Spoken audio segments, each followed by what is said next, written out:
Por quem Jesus Cristo morreu? Nosso versículo inicial se encontra na carta do apóstolo Paulo aos Efésios, capítulo 5, versículo 25, nova versão internacional. Maridos, amem suas mulheres, assim como Cristo amou a igreja e entregou-se a si mesmo por ela. Louvado seja Deus. Preciosa igreja do Senhor, esposa de Cristo, abençoados com todas as bênçãos, selados com o Santo Espírito prometido por Deus, detentores da vida eterna, santos do Pai. Meus amados, hoje pretendemos responder a essa dúvida, que é a dúvida de muitos irmãos, especialmente os irmãos que estão se achegando agora ao conhecimento da graça, né? Estão estudando, estão conhecendo as doutrinas básicas da graça, né? E esse assunto faz parte de um dos pilares, né? Uma das bases do raciocínio do Evangelho da Graça. Para você entender plenamente a graça do Senhor, é fundamental compreender o assunto de hoje. Por quem Jesus Cristo realmente morreu? Será que ele morreu por toda a humanidade no sentido individual? Ou seja, ele morreu por todos os indivíduos, né? Por todas as pessoas, 100%, do ponto de vista individual? Será que o raciocínio é esse? Porque, veja, esse raciocínio é o que predomina. Se você for perguntar para qualquer líder religioso aí do cristianismo, ele vai te dizer que sim, Jesus morreu por 100% das pessoas do ponto de vista individual. Só que veja, amados, um ponto que eu já quero de antemão transmitir para os irmãos é o seguinte: esse raciocínio que diz que Jesus morreu por 100% das pessoas individualmente, ou seja, ele morreu teria morrido, né? Por cada indivíduo que nasceu neste mundo, esse raciocínio coloca a salvação nas mãos do homem. Ué, irmão Cristiano, por quê? Porque, veja, esse raciocínio, em outras palavras, ele diz que Jesus não salvou ninguém. Esse raciocínio diz que Jesus tornou a salvação possível. Note, amado, que é uma diferença muito grande. Uma coisa é Jesus ter salvo o seu povo. Ele salvou o seu povo. Então, uma coisa é ele ter salvado o seu povo, como de fato ele fez. Outra coisa é ele ter tornado a salvação possível. Possivelmente você pode, talvez, quem sabe, eventualmente se salvar se você aceitar Jesus. Note que esse é um conceito que não existe na Bíblia, tá? Mas eles pregam aí, a maioria prega à torta e à direita, como se diz, né? Quase todo mundo prega aí que Jesus tem que ser aceito, né? Se você aceitar Jesus, então você vai ter a chance de talvez ser salvo no futuro. Porque, veja, você aceita Jesus, você adentra a uma denominação, começa a frequentar um templo de pedra com uma placa denominacional, com CNPJ, com a carteirinha de membro. Então você que decidiu fazer aquilo, então você abriu as portas para a salvação. Mas veja, você ainda não está salvo. Então você só aceitou Jesus, mas você tem que cumprir os mandamentos, tem que frequentar o templo, né? Tem que ser fiel nisso, naquilo, cumprir as ordenanças, andar com a roupa que nós mandamos você andar. Você tem que andar dentro das diretrizes religiosas nossas, né? Você não pode falar isso, não pode fazer aquilo, não pode beber aquilo outro, não pode andar em tal lugar. Entende? Então as pessoas vão seguindo naquele ritmo religioso, achando que isso é que vai salvá-las no futuro.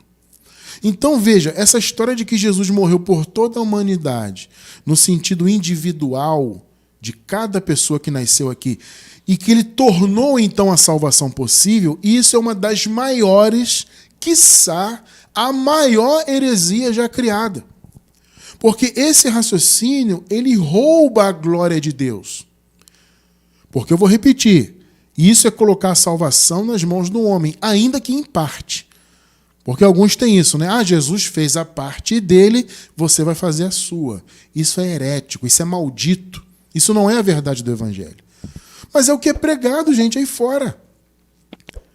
Então Jesus tornou a salvação possível para qualquer um aceitá-lo, né, e participar do templo, e seguir as ordenanças, e jejuar, e comer Santa Ceia, e se batizar nas águas, e fazer a campanha e tudo mais, para quem sabe no futuro, eventualmente, ser salvo. Ou seja, a pessoa está ali no sistema, cumprindo todos os mandamentos, e mesmo assim ela não tem certeza se ela é salva. Percebe que raciocínio maldito? Mas é o raciocínio aí do sistema mundano, religioso. Só que nós queremos trazer para os irmãos hoje o raciocínio do Evangelho e responder então a essa pergunta que muitos fazem. Irmão Cristiano, você fala de eleição, você fala dos filhos de Deus, dos salvos. Quem são esses? Afinal de contas, por quem Jesus Cristo morreu? Como nós acabamos de ler, amados, Jesus morreu pela igreja. Não é o que Paulo falou aqui? Maridos, amem suas mulheres como Cristo amou a igreja e se entregou a si mesmo por ela. Então Jesus se entregou para morrer pela igreja. A palavra igreja, ela vem do grego, né? Eclésia ou eclesia, é uma palavra que aponta para reunião. Era a reunião que os antigos gregos faziam, por exemplo, para debaterem alguma coisa a respeito da cidade, né? Debaterem politicamente. Então, as pessoas eram chamadas de suas casas e elas eram chamadas para fora das suas casas para se reunirem em um ambiente público para debaterem as coisas da cidade. Então, era ali a eclésia, a reunião daquelas pessoas. Vocês estão entendendo? Então, essa palavra no grego, ela acabou ganhando uma conotação de reunião, porque é isso que ela apontava, né? Então havia um chamamento, uma convocação para que as pessoas saíssem das suas casas e viessem se reunir. Então a palavra eclésia acabou ganhando essa conotação e ela se tornou então biblicamente a eclésia de Cristo, ou seja, a reunião em função de Cristo. Assim como os gregos se reuniam em função da cidade, em função de debates políticos, né? Então, a eclésia, que é a reunião do povo de Deus, a eclésia de Cristo, a igreja de Cristo. Então, num sentido amplo, num sentido geral, né? Numa visão geral e universal de igreja, é a totalidade dos filhos de Deus de todos os tempos. Passado, presente, futuro, não importa. Por que o tempo humano não importa? Porque, veja, a eleição, a escolha da igreja foi feita, gente, antes da criação do mundo. Não havia mundo, não havia criação. E o Senhor já havia determinado tudo isso. Já havia escolhido o seu povo. Veja, você vai ver isso comigo na Bíblia, já já. Eu estou fazendo aqui essa abertura, dando aqui um raciocínio inicial, mas claro que nós vamos nos aprofundar um pouquinho, tá? Um pouquinho mais, né? Então, o Senhor escolheu o seu povo desde antes da fundação do mundo. Então, veja, foi na eternidade, não tem relação com esse tempo terreno. Então, o que é a igreja do Senhor no sentido geral, no sentido amplo, universal? É a totalidade, ou seja, a reunião da totalidade do povo de Deus, escolhido desde antes da fundação do mundo, desde antes da criação. Aí você vai dizer assim, então, irmão Cristiano, você está dizendo que as pessoas no antigo pacto eram igreja? Veja, eles não eram no sentido de estarem no novo pacto, se reunindo como igreja ali, porque havia também esse conceito, né, na igreja primitiva de igreja local. Né? Então, na Bíblia nós encontramos esses dois conceitos. Né? O principal conceito de igreja, que é a igreja no sentido universal. O cosmos, né? A palavra cosmos, como eu já expliquei algumas vezes, ela também fala de reunião, de totalidade no caso. Né? Cosmos, na verdade, fala de totalidade. Então, o cosmos dos filhos de Deus, ou seja, a totalidade dos filhos de Deus, esse é o sentido universal de igreja. Inclusive, este é o sentido que Paulo põe aqui aos Efésios, que nós acabamos de ler, que o Senhor Jesus se entregou pela igreja. Ele não está falando de uma igreja, de uma reunião específica. Ele está falando da igreja no sentido geral. Tá? Então, é o sentido universal, o sentido do cosmos, a totalidade do povo de Deus. É claro que o pessoal do Antigo Pacto não foi igreja neste sentido, porque eles estavam antes da cruz, gente. Eles estavam debaixo de maldição, debaixo da lei, debaixo do pecado. Só que eles se tornaram igreja a partir do momento que Jesus morreu por eles também. E eles, no último dia, na vinda do reino, eles ressuscitaram também. Né? Então, os filhos de Deus que viviam antes da cruz, que naquela época não eram igreja, obviamente, por estarem, repito, debaixo da lei, debaixo de maldição, então eles não tinham essa condição de igreja, mas espiritualmente eles estavam eleitos para isso. Porque eu vou repetir, a igreja é a totalidade dos filhos eleitos de Deus. É a reunião, é o todo, né? Dos filhos de Deus. Então, neste sentido, espiritualmente, até mesmo os irmãos diante da cruz, eles também hoje são igreja. Eles não eram antes da cruz por causa do pecado e por causa de toda aquela condição. Mas eles ressuscitaram, o Senhor os trouxe à vida novamente, né? E eles se tornaram, então, igreja. Ou seja, eles receberam a adoção de filhos, né? Receberam essa condição de serem filhos de Deus. E uma vez que eles são filhos, porque foram eleitos para isso, eles passaram a se tornar igreja, então, também. Tá?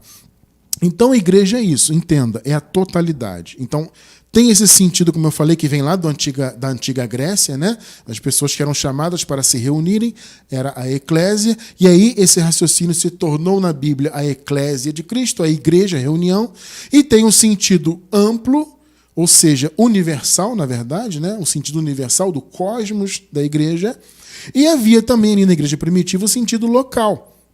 As pessoas que se reuniam em Efésios, Romanos, etc., são dois conceitos bíblicos, né? Mas veja, as pessoas que se reuniam na igreja primitiva não era que elas estavam criando um sistema, não é que aquelas pessoas estavam construindo templos, colocando placas denominacionais, não é isso. As reuniões eram feitas nas casas uns dos outros. Os irmãos se reuniam nas casas dos irmãos para estarem ali recebendo a palavra. Eles recebiam, por exemplo, as cartas do apóstolo Paulo, né, com recomendações, com a visão da graça. E havia também os cooperadores do ministério de Paulo, como Timóteo, por exemplo, como Tito, que transmitiam conhecimento. E ali também havia pessoas que também receberam conhecimento, a incumbência de ensinar.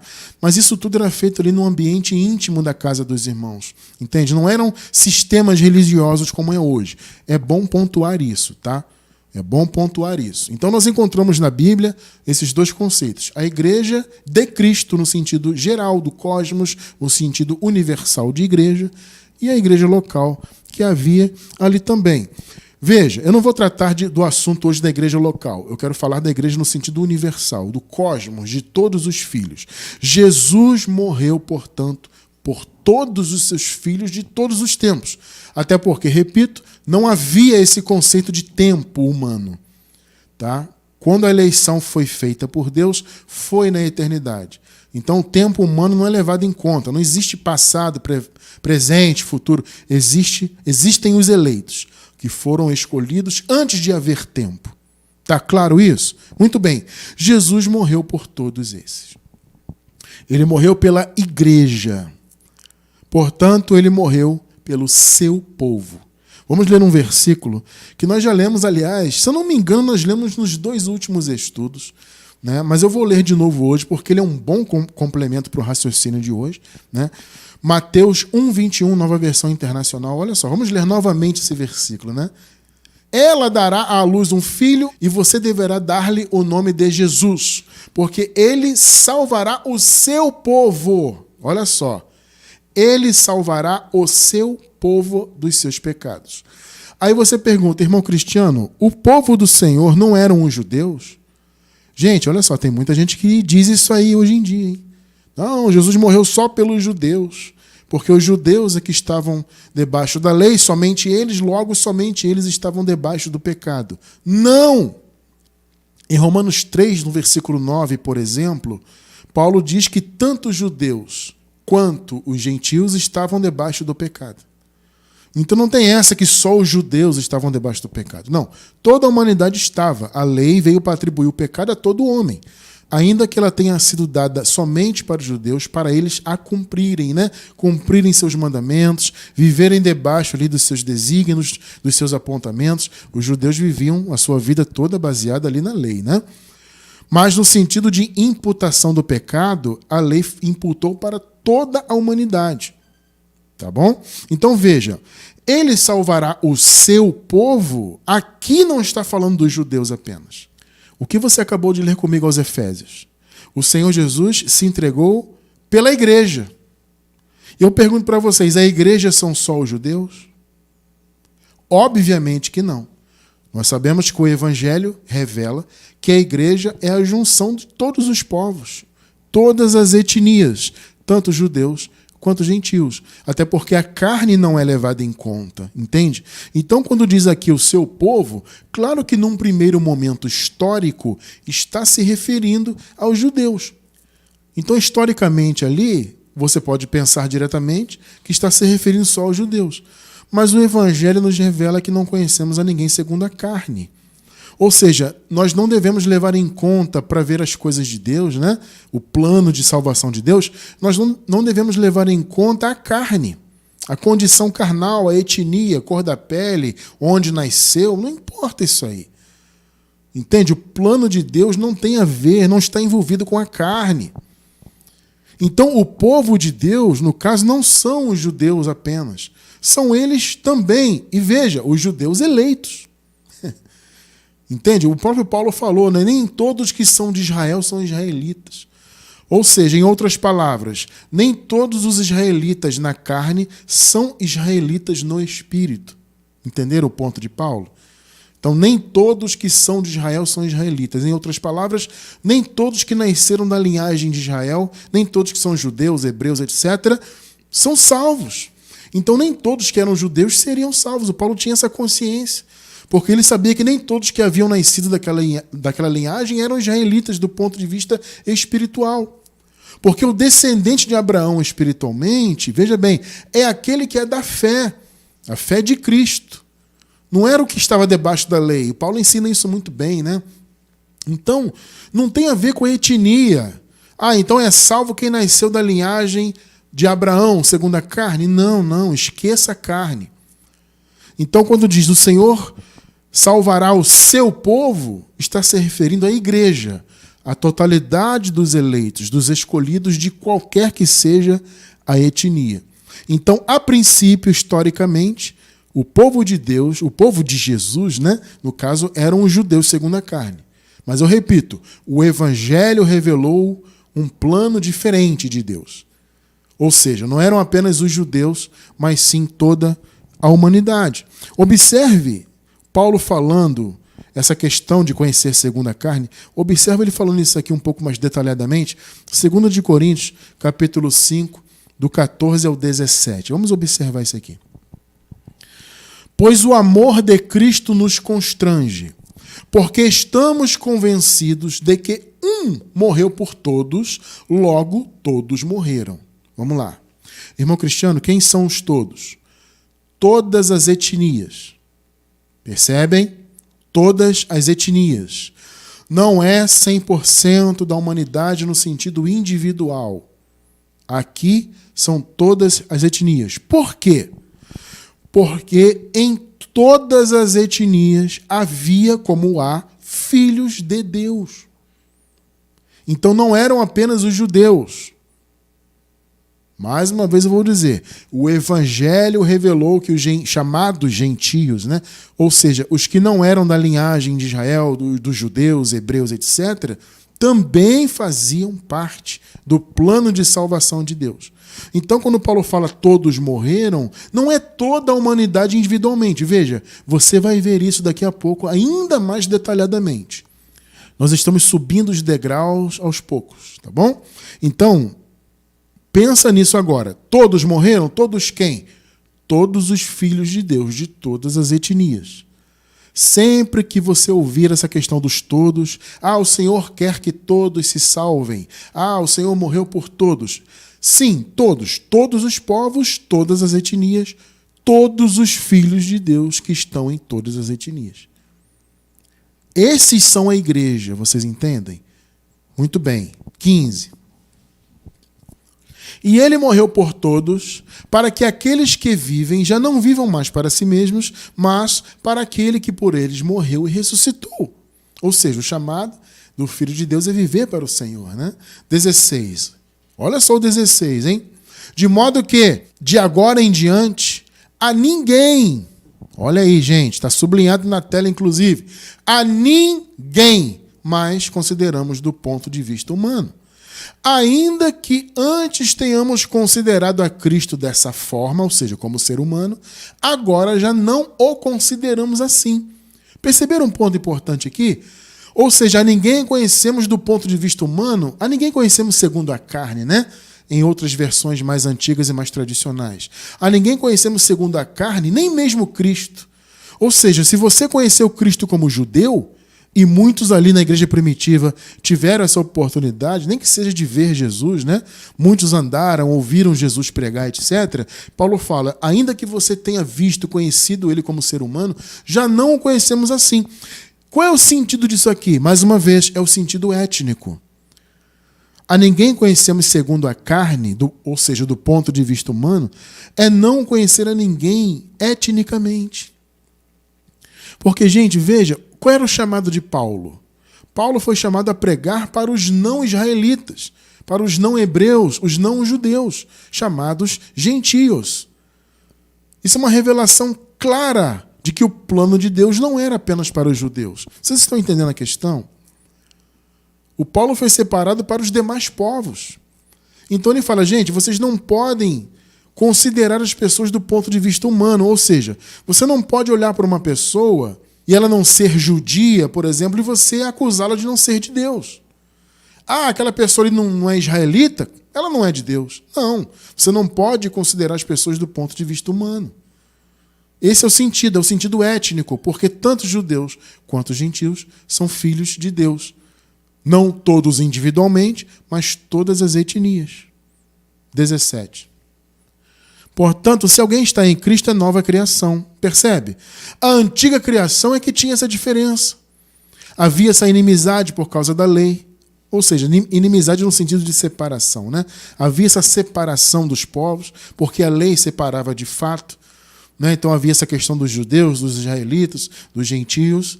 Só que na nova criação não tem isso, porque não conhecemos a ninguém segundo a carne. Então a nova criação, entenda, não há judeu, não há gentio. Na nova criação, há a igreja. E aí na igreja não tem esse conceito. Da pessoa ser judeu ou não ser judeu, isso não importa. As coisas antigas já passaram, eis que surgiram coisas novas. Perceberam a visão de Paulo?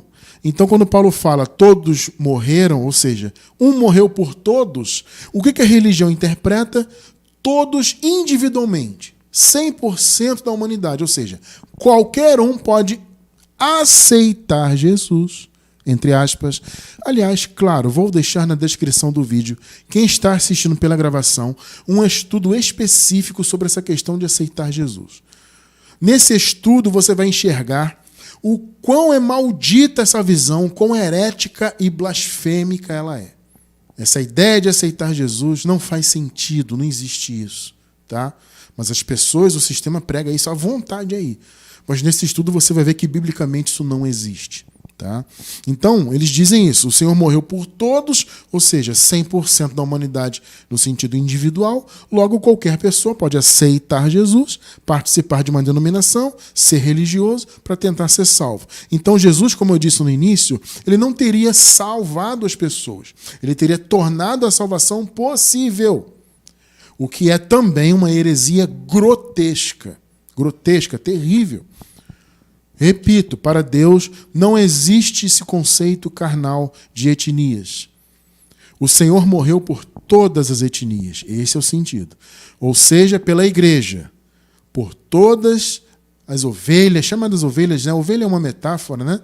Já que nós somos guiados pelo Espírito, guiados por Deus, a ovelha, o animalzinho, né, tem o seu pastor que guia, né, aquele rebanho. Então é uma metáfora que Jesus usou para dizer que nós somos guiados por ele. Então é um dos chamados, vamos ver alguns aqui, né? É um dos rótulos aí que os filhos de Deus recebem na Bíblia. Daqui a pouco vamos conferir alguns deles, tá? Então veja, para o Senhor não tem esse conceito carnal. Então ele morreu pela igreja. A igreja é a totalidade dos eleitos, independentemente de etnia, de todos os tempos. O Senhor morreu por esse povo. Percebe? Gálatas 3, 26 até o 29. Olha só o detalhe aqui. Todos vocês são filhos de Deus mediante a fé em Cristo Jesus. Na verdade, gente, aqui é a fé de Cristo. Tá? Não tem esse conceito de fé em Cristo. Aliás, esse é um conceito também muito errado, porque ele também coloca na mão do homem essa questão de crer, de querer crer em Jesus. Tá? Veja, eu não vou me aprofundar nisso, o tempo não permite, mas eu também vou deixar na descrição do vídeo um estudo onde eu cito essa questão da fé em Cristo e a fé de Cristo. Tá? A tradução verdadeira aqui é a fé de Cristo. Tá bom? Eu não vou me aprofundar, como eu falei, não tem tempo. Mas quem quiser entender isso, assista esse estudo, onde eu falo, onde eu toco nisso, né? O tema central não é esse ponto, mas dentro do assunto desse estudo que eu vou deixar aí, nós tratamos desse ponto aqui especificamente, da fé de Cristo e a fé em Cristo. Vamos ler na tradução correta. Todos vocês são filhos de Deus mediante a fé de Cristo. Pois os que em Cristo foram batizados, de Cristo se revestiram. Nós sabemos que o verdadeiro batismo foi na cruz, foi a morte de Jesus. Paulo fala isso escrevendo aos Romanos, tá? No capítulo 6, versículos 3 e 4, Paulo fala do verdadeiro batismo. Também não vou entrar nisso agora. 28. Olha só o 28. Não há, sublinhe aí na sua mente, não há judeu nem grego. Pegou? Não há judeu nem grego. Ou seja, gentio. Não há judeu e não judeu. Perceberam? Para Deus não tem isso, gente. Ah, o povo de Deus, o povo de Jesus, que ele salvará o seu povo, eram os judeus. Negativo. Em Cristo não há judeu nem grego. Judeu nem gentio, não importa a etnia. Não há escravo nem livre, porque na época havia escravos, né? Infelizmente a escravidão ainda existia naquela época, né? Então, só que para Deus não havia diferença do escravo e do livre. Porque isso aqui tudo é condição carnal, esse é o ponto, tá? Ser judeu ou gentio, escravo ou livre, homem ou mulher, isso é carnal, para Deus não tem isso. Não há judeu nem grego, escravo nem livre, homem nem mulher, pois todos são um em Cristo Jesus. Pegou? Percebeu que para Deus não tem etnia? O Senhor morreu pelo seu povo. Quem é o seu povo? É a igreja. É a junção de todos os filhos de Deus, escolhidos desde antes da fundação do mundo. Todos os filhos de todos os tempos. Agora, deixa eu falar uma coisa muito importante aqui, amados. A igreja do Senhor, a eclésia, ou seja, a união de todos os filhos, o cosmos de todos os filhos, não é uma coletividade aleatória. Percebem isso? A igreja não é uma coletividade aleatória, onde qualquer um pode decidir se tornar membro do corpo de Cristo e ser salvo. Gente, o que é pregado aí fora é isso. Que o Senhor salvou a igreja e predestinou a igreja para ser salva, né? Só que qualquer um pode se, entre aspas, predestinar. Ou seja, qualquer um pode aceitar Jesus e decidir ser igreja. Aí essa pessoa entra na predestinação. Gente, meu Deus do céu, não tem nem palavras para definir isso. Porque, veja bem, isso é um malabarismo teológico, um raciocínio tão nojento, tão antibíblico, tão imundo, tão carnal, que não tem palavra para definir isso. Mas, gente, é o que é pregado aí em 99% das chamadas igrejas. Para não dizer 100%. Vamos deixar um 1% aí de dúvida. Mas, em outras palavras, a esmagadora maioria prega isso aí. Que a igreja, veja, é uma coletividade aleatória. Qualquer um pode ser igreja. Qualquer um pode decidir, eu quero me tornar membro da igreja, eu vou aceitar Jesus e frequentar o templo. Aí eu passei a ser igreja. Então logo eu entrei na predestinação. Entende? Ou seja, a predestinação, a eleição, não teria sido, então, a escolha de Deus individual, como foi de fato. Entende? A eleição teria sido, então, da coletividade, só que uma coletividade aleatória, genérica, né? Ele predestinou a igreja. Mas quem é a igreja? Qualquer um. Basta ele querer aceitar Jesus. Perceberam a heresia ridícula? Não tem isso na Bíblia. Não existe isso aí. Então, vou repetir, a igreja não é uma coletividade aleatória, onde qualquer um pode decidir ser igreja e pertencer à salvação. Esse pensamento, abençoados, vem daquela ideia que eu falei no início. Aquele raciocínio de que o Senhor morreu por 100% dos indivíduos. Né? Então ele morreu por toda a humanidade, mas não no sentido da etnia. Ou seja, ele morreu por todas as etnias. É no sentido individual. Então qualquer pessoa pode querer ser igreja. Isso não tem na palavra. Mais uma vez eu vou dizer. O Senhor morreu por todos? Sim. Por todos os tipos de homens. O sentido é sempre esse, gente. Todos os tipos. Todas as etnias. O Senhor morreu por todas as etnias. Porque, veja, amado, o raciocínio inicial era o quê? Era que os judeus eram o povo de Deus, apenas eles. Então não havia essa revelação que veio com o Evangelho, especialmente o Evangelho revelado ao apóstolo Paulo, sendo que Pedro recebeu essa chamada antes, né? Interessante isso, né? O Pedro, ele foi o primeiro a pregar para os gentios. Entende? Só que a plenitude do entendimento sobre este assunto veio com Paulo. Pedro recebeu a chamada antes. Os judeus, inclusive, na época, ficaram perplexos, né? Porque eles não imaginavam que o Espírito Santo poderia vir e habitar nos gentios também. Eles achavam que era só para eles. Entende? Então o Evangelho veio e revelou que não. Não há judeu nem grego, como acabamos de ler. Não há judeu nem gentio, não importa isso. Todos são um em Cristo. Então esse todos são todas as etnias. Então, veja, não é que qualquer pessoa pode aceitar Jesus por livre arbítrio. Esse conceito nem tem na Bíblia. Aliás, lembrei agora, já ia me esquecendo. Vai estar na descrição do vídeo a nossa playlist sobre predestinação e eleição. Irmão Cristiano, eu não entendo muito bem. Veja, hoje você vai entender um pouquinho. Se você está começando agora, você vai começar a vislumbrar essa ideia maravilhosa. Tá? Só que você só vai conhecer bem se você assistir aos estudos de eleição e predestinação nesse link. São muitos estudos? Eu considero que sim. Mas você faz um investimento aí de tempo. Abre mão aí em um dia, um fim de semana aí de uma Netflix da vida, né?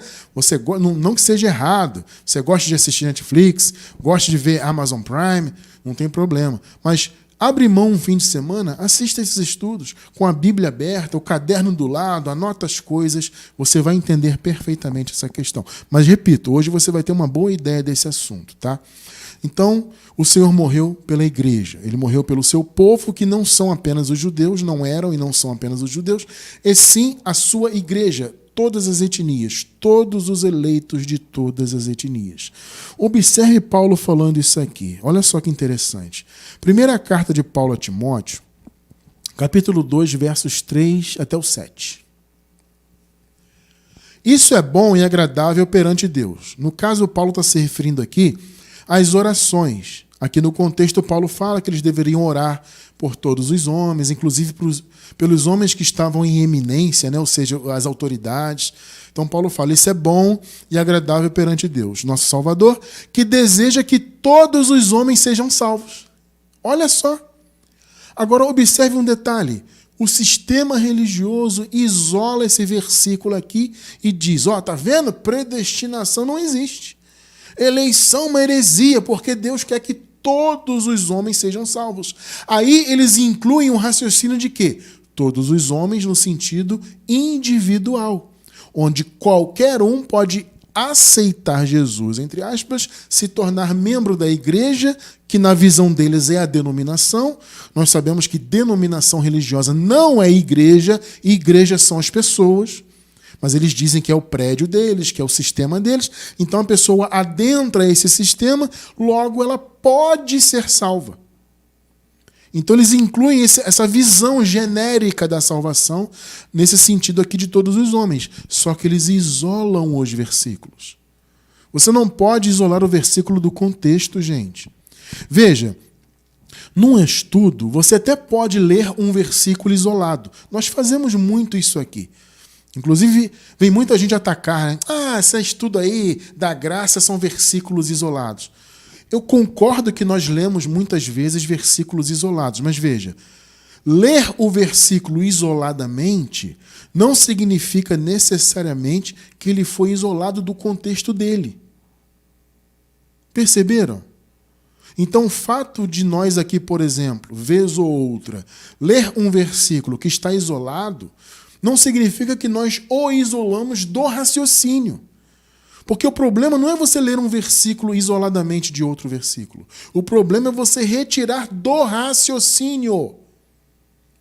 E isso nós não fazemos aqui, gente. Eu posso até ler um versículo de forma isolada por causa do tempo, né? No caso, quando eu estou aqui preparando um estudo, um esboço, eu vou levando em conta o tempo. Eu mais ou menos tenho noção do tempo que eu vou precisar para transmitir aquele entendimento. Então nem sempre dá para você pegar e ler um capítulo inteiro, né? Então você pega um versículo onde você vai pontuar o seu raciocínio. Mas veja, eu nunca retiro esse versículo do seu contexto original no sentido do raciocínio dele. Nós não podemos fazer isso. Porque se você pega um versículo e você retira do contexto, no sentido de retirá-lo do raciocínio principal, você está cometendo algo muito grave. Muitos criam heresia com isso, como é o sistema. Nessa visão de aceitar Jesus, de qualquer um pode ser salvo, é só ele aceitar, é ele que decide, ele usa o livre-arbítrio. Nem tem livre-arbítrio na Bíblia. Pesquisa na Bíblia em livre-arbítrio. Pesquisa aí. Você não vai encontrar em nenhuma vírgula da Bíblia a palavra livre-arbítrio. Você não encontra a palavra e você também não encontra o conceito. Não tem isso aí. Então, todos os homens aqui, olha só, é um sentido muito específico. É aquilo que nós já vimos. São todos os homens? Sim, no sentido de todas as etnias. Ou seja, não eram apenas os judeus. Esse é o sentido. Quando você vê todos os homens, está dizendo o seguinte, não é ou não são apenas os judeus. Acho que está muito claro, né? Isso é bom e agradável perante Deus, ou seja, que a igreja orasse, né, pelas autoridades, etc., que deseja que todos os homens sejam salvos e cheguem ao conhecimento da verdade. 5. Pois há um só Deus e um só mediador entre Deus e os homens, o homem Cristo Jesus. 6. O qual se entregou a si mesmo como resgate por todos. Irmão cristiano, quem são esses todos? É a igreja. São todos os filhos de Deus que estão em todas as etnias. Perceberam? Ou seja, não eram apenas os judeus. Esse é o sentido. O qual se entregou a si mesmo como resgate por todos. Esse foi o testemunho dado em seu próprio tempo. Agora observe o 7. O 7 é que é a chave do raciocínio. Para isso fui designado pregador e apóstolo, mestre da verdadeira fé aos gentios. Pegou aí a revelação ou não? Quando Paulo fala que Deus quer que todos os homens se salvem, é no sentido de que os gentios também faziam parte do plano de Deus. Entenderam o raciocínio? Então, todos os homens, não é 100% dos homens individualmente, onde qualquer um pode usar o suposto livre-arbítrio para ser salvo. Isso é ridículo.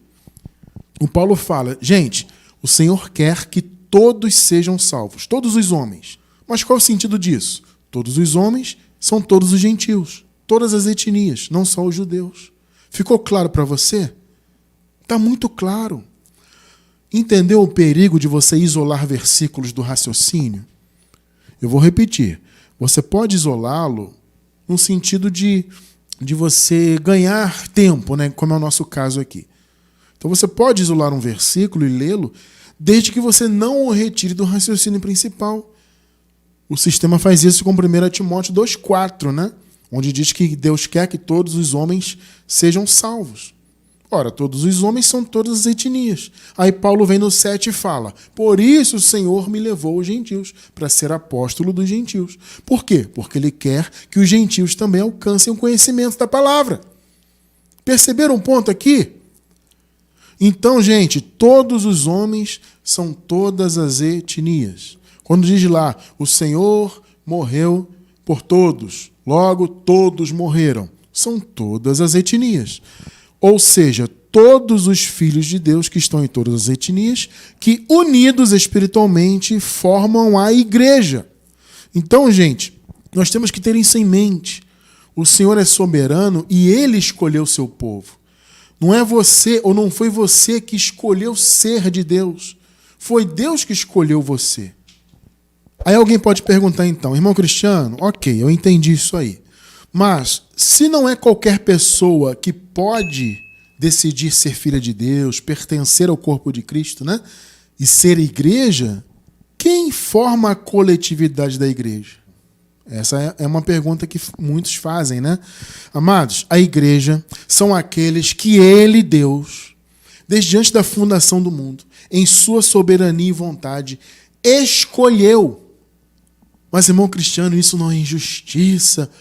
Gente, o Paulo, falando de eleição, no capítulo 9 da carta aos Romanos, ele diz assim no versículo 14: há injustiça da parte de Deus? Paulo pergunta. E ele mesmo responde: de maneira nenhuma. Por quê? Porque Deus sabe o que faz. Deus é soberano. Então eu não tenho que interferir nas coisas de Deus. Eu não tenho que me colocar nas coisas de Deus. Ah, isso aí é uma injustiça porque Deus escolheu. Não, injustiça? Injustiça quer dizer que o que Deus faz é injusto? Isso na visão carnal do religioso. Na visão espiritual de quem tem os olhos iluminados, não. Se Deus elegeu, Ele sabe o que faz. E se Ele elegeu é porque Ele sabia que tinha que ser assim. Ele escolheu o seu povo. Ele definiu quem seria a igreja. Ou seja, a junção, a totalidade, o cosmos de todos os seus filhos, gente. Foi Ele que escolheu. Não tem essa de que a pessoa escolheu ser filha. Não existe isso aí. Entende? Então, a igreja é a totalidade dos filhos de Deus. Ou seja, são aqueles que Ele escolheu para serem seus filhos. E quando Ele fez isso, irmão Cristiano? Antes da criação de todas as coisas. Observe, esses são chamados de eleitos.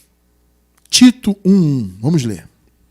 Paulo, servo de Deus e apóstolo de Jesus Cristo, para promover a fé que é dos eleitos de Deus e o pleno conhecimento da verdade segundo a piedade. Esses filhos de Deus são chamados de eleitos de Deus. O que é ser eleito? Eleito é escolhido, né? Ou seja, foi escolhido para tal. Então, os filhos são chamados de eleitos. Os filhos são chamados na Bíblia de vasos de honra. Romanos 9:21. Ou não tem o oleiro direito sobre a massa para do mesmo barro fazer um vaso para honra e outro para desonra? Os filhos de Deus são chamados de eleitos dele. São chamados de vasos de honra ou para honra. Quer ver uma outra designação dos filhos de Deus? São chamados de ovelhas, como eu falei agora há pouco, né? A palavra ovelha é uma metáfora, né, de ser guiado. Está entendendo? Porque nós somos guiados por Deus. Então, uma das designações dos filhos é serem ovelhas, porque a ovelha é guiada por um pastor. Eu te pergunto, você é guiado por Deus ou não é? A palavra não diz isso? Que os filhos de Deus são guiados pelo Espírito? Paulo não fala isso? Então, se você é filho, você é guiado pelo Espírito. E quem é o Espírito, senão o próprio Deus? Então, por isso que Jesus usou essa metáfora. João 10, 26 e 27. Mas vocês não creem, olha só, queridos, porque não são minhas ovelhas. Observe o que Jesus está dizendo aqui. Olha, vocês não creem em mim, vocês me veem fazendo milagres, né? Vocês me veem pregando a palavra, etc, etc. Mas vocês não conseguem crer. Sabe por quê? Porque vocês têm livre-arbítrio e não querem me aceitar. É isso que Jesus falou aí? É? Ué, não? Mas é o que o sistema religioso prega. Ah, a pessoa não aceitou Jesus, ela não quis. Não, olha o que Jesus falou. Vocês não creem porque não são minhas ovelhas. Não são. Ou seja, vocês não têm a capacidade de crer. Vocês vão ver os milagres, vocês vão me ouvir pregar, vão assistir maravilhas, como muitos viram, e mesmo assim vocês não vão crer que eu sou o Messias, que eu sou o Filho de Deus. Porque vocês não são minhas ovelhas. As minhas ovelhas ouvem a minha voz. Pegou? Eu as conheço. Por que ele conhece? Porque ele conhece desde antes da fundação do mundo. Então eu as conheço e elas me seguem. Perceberam o ponto? Vocês não creem porque não são minhas ovelhas. É o outro lado da história, né? Perceberam? Ovelha e cabrito. Vaso de honra e de desonra, como acabamos de ler. Né? Eleitos de Deus e não eleitos. Tem uma outra designação. Trigo ou boa semente. A igreja é chamada de trigo ou de boa semente. Mateus 13, 24 e 25. Jesus lhes contou outra parábola dizendo: o reino dos céus é como um homem que semeou boa semente em seu campo. 25. Mas, enquanto todos dormiam, veio o seu inimigo e semeou joio no meio do trigo e se foi. Nós somos, então, boa semente, nós somos trigo. Perceberam? Há joio? Claro que há joio. Mas nós não somos joio, somos trigo, somos boa semente. Os filhos de Deus também são conhecidos como celestiais, árvores boas, filhos da luz e por aí vai. Esses são os rótulos que a palavra concede aos filhos de Deus. Vamos recapitular? Eleitos de Deus, vasos de honra, ovelhas, trigo ou boa semente, celestiais, árvores boas, filhos da luz, por aí vai. Percebe? São os filhos, é a totalidade dos eleitos, de todas as etnias. Esse é o sentido de todos os homens. Esses sim é que são a igreja. Não é qualquer um que quer aceitar Jesus, não é isso. Perceberam? É o Senhor que faz a obra. Os filhos dele, portanto, foram escolhidos desde antes da fundação do mundo. E foram, então, predestinados. O que é isso, irmão Cristiano? A eleição é a escolha. A predestinação, o próprio nome já diz, é um destino previamente estabelecido. Predestinação. Ou seja, o Senhor deu um destino para que esses eleitos fossem seus filhos. Vocês entenderam o ponto? Ou seja, fossem a igreja. Porque o Senhor morreu pela igreja, como nós vimos no início. Então o Senhor escolheu o seu povo, elegeu o seu povo e deu um pré-destino. Que destino é esse? Previamente estabelecido. Ser filho de Deus. Gente, ele fez a obra. Esqueça essa visão religiosa, que é o homem que faz, o homem que aceita, o homem que se salva, que paga o preço, que faz a cerimônia, que frequenta o templo, que é fiel nisso, fiel naquilo. Esqueçam isso, não é a sua, minha fidelidade. Foi a de Deus. Não é a sua ou a minha obra. Foi a de Deus. Não é a sua ou a minha vontade. Foi a de Deus. Não foi eu, não foi você, não fomos nós que quisemos nos tornar filhos de Deus. Ele que escolheu o seu povo antes da fundação do mundo. Efésios 1, um clássico nessa passagem.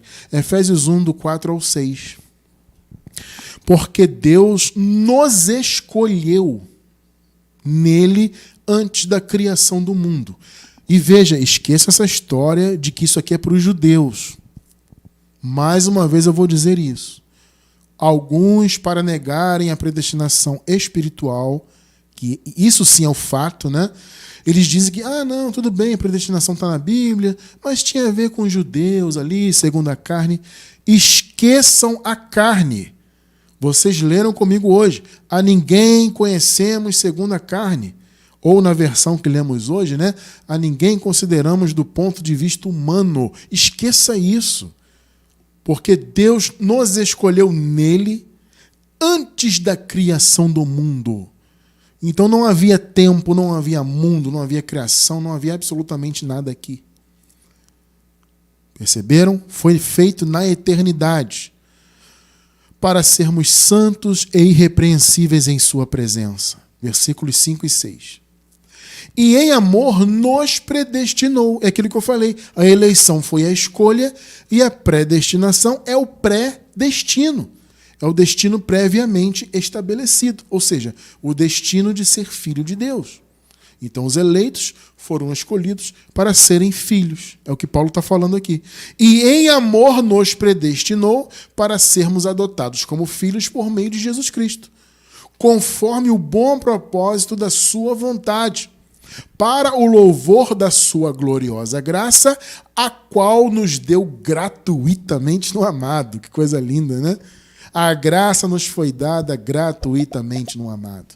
Então o Senhor Jesus morreu pela igreja. Veja, ele morreu pelaquela igreja primitiva? Sim. Irmão Cristiano, nós que nascemos depois da obra consumada, ele também morreu por nós? Sim, indiretamente. Porque, veja, aquele conceito que eu sempre apresento aqui, de salvação indireta. Irmão Cristiano, o que é isso? Aqueles irmãos na igreja primitiva foram salvos diretamente, porque eles nasceram debaixo do pecado, nasceram debaixo da condenação, debaixo da lei.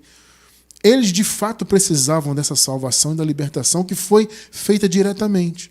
Nós fomos salvos indiretamente, ou seja, eu, você, nós que nascemos depois da obra consumada, fomos salvos da possibilidade de morrermos eternamente. Entende? Eles foram retirados do pecado. Nós fomos salvos de participar do pecado. Você já nasceu com o pecado aniquilado. Você entende esse conceito de salvação indireta? Ele morreu por nós também, por quê? Porque eu nasci já sem condenação. Eu, você, todos nós, a minha esposa, todos nós que somos filhos dele, nascemos sem condenação. Nascemos livres do pecado. Entende? Nascemos livres da lei de suas maldições. Né? Consequentemente, livres da condenação. E por aí vai. Nascemos livres daquele império das trevas diante da cruz. Então a salvação dele também resultou para nós. Só que indiretamente, porque nós nunca estivemos debaixo do pecado de fato. Porque o pecado foi aniquilado na cruz. Então todos que nasceram depois da cruz já nasceram com o pecado aniquilado. Ou seja, já nasceram com a condenação aniquilada. Então o Senhor morreu por todos. Ele morreu para resgatar os que haviam morrido antes da cruz e estavam presos na morte, né? E eles ressuscitaram então na vinda do reino. Então ele morreu por aqueles, morreu pela igreja primitiva e morreu por nós também. Ou seja, o resultado da morte dele abrange a nós também. Só que, claro, a condição é diferente, porque nós nunca estivemos de fato debaixo do pecado. Então a salvação para nós foi indireta. Eu já nasci com a vida eterna, por quê? Porque ele morreu por mim. A próxima geração de eleitos nascerá também com a vida eterna já. Por quê? Porque ele morreu por eles também, os que ainda vão nascer. Já estudamos isso aqui algumas vezes, né? O pacto da graça ele é eterno. Então os resultados são eternos. Então todas as gerações de eleitos que nascerem neste mundo nascerão já com a obra consumada e com todas as bênçãos. Nascerão com o Espírito, nascerão novas criaturas, nascerão salvos da morte, né? Salvos da morte eterna e por aí vai. Por quê? Porque o Senhor elegeu o seu povo para que esse povo fosse seu filho e como filhos fossem herdeiros, ou seja, herdeiros da vida eterna, herdeiros do paraíso, que é a nossa terra prometida. Entende? Nós estamos vivendo hoje, pela vontade de Deus, um período de vida terrena carnal, mas o nosso destino é o paraíso. É vivermos para sempre no paraíso com o corpo glorificado. Por quê? Porque você fez a obra? Porque você pagou o preço? Porque você aceitou Jesus? Foi por tudo que ele fez. Então, ele elegeu, predestinou, morreu, ressuscitou e trouxe o seu reino. Ou seja, a glória é 100% de Cristo. Percebem um ponto? A glória é totalmente dele. Então, ele morreu pelo seu povo. Ele morreu pela igreja. Quem é a igreja? É a totalidade dos eleitos de todos os tempos. Percebe? Compreendeu? Vamos encerrar então com Romanos capítulo 8, que é outro clássico, né, desses estudos, é outro clássico desses raciocínios sobre eleição e predestinação, Romanos 8, 29. Pois aqueles que de antemão conheceu, lembra-se do que Jesus falou sobre as ovelhas? Eu as conheço, Vocês se lembram naquele relato lá, naquela palavra profética de Jesus sobre o juízo?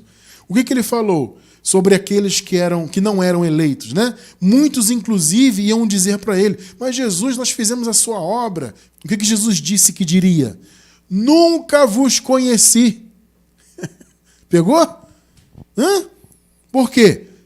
Porque as ovelhas, sim, os eleitos, a boa árvore, boa semente, o trigo, os celestiais, a esses ele conheceu antes da fundação do mundo. Perceberam? Tremendo, né? Vamos ler aqui, vamos voltar à leitura. Pois aqueles que de antemão conheceu, também os predestinou. Viu? Para serem conformes à imagem de seu filho, a fim de que ele seja o primogênito entre muitos irmãos. Todos nós somos irmãos por quê? Porque todos somos filhos de Deus.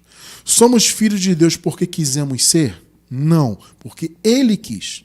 A obra dele, a glória e a honra são todas para ele. É tudo para ele. Entende? A religião quer roubar a glória do Senhor, né? A religião quer abocanhar um pedacinho da glória. Não, eu que aceitei, eu que usei meu livre-arbítrio, eu que paguei o preço, eu que fiz a campanha. Isso é religião. No verdadeiro evangelho, não.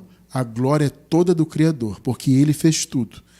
Ele elegeu a sua igreja, predestinou para serem seus filhos e salvou o seu povo da morte eterna. Ponto final. A obra é dele e a glória é totalmente para ele. Assim é e assim será para todo sempre. Glórias ao Senhor eternamente. Amém.